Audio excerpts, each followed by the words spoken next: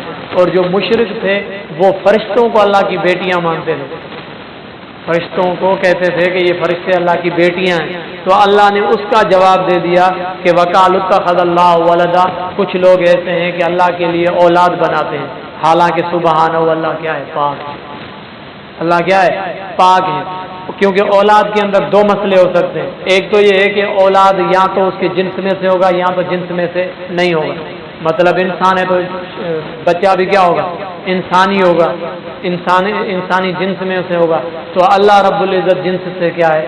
پاک ہے، اللہ جنس سے پاک ہے، لہذا یہ بات ختم ہو گئی۔ دوسری بات، اگر غیر جنس سے مطلب جنس سے نہیں ہے، جیسے مثلا انسان کو گدھا پیدا ہو جائے تو یہ عیب ہے یا اچھائی ہے؟ برائی ہے یا اچھائی ہے؟ عیب ہے نا۔ تو لہذا جب تم انسان کے لیے کیا کرتے ہو؟ اس چیز کو عیب شمار کرتے ہو تو سبحان اللہ کیا ہے؟ عیب سے بھی پاک ہے۔ دونوں طرح کا جواب دے دیا۔ بل لہ ما فی السماوات والارض، آگے جواب دے دیا کہ آسمان و زمین کے اندر جتنی چیزیں آپ کو نظر آتی ہیں، چاہے عیسیٰ علیہ السلام ہو، چاہے حضرت عزیر ہو، چاہے فرشتے ہو، یہ ساری کی ساری اللہ کی ملکیت ہے۔ کل اللہ قانتون، اور یہ سارے کے سارے اللہ کے لیے کیا ہیں؟ تابع دار ہیں، یعنی وہ عبادت کرنے والے ہیں، اسی کی طرف جھکنے والے ہیں۔ لہذا جو چیز جھکنے والی ہے وہ اس کے برابر نہیں ہو سکتی، جب برابر نہیں ہو سکتی تو آپ کو اس کا اولاد بھی نہ ماننا چاہیے۔ اللہ رب العزت سے دعا ہے جو کچھ کہا قبول ہو۔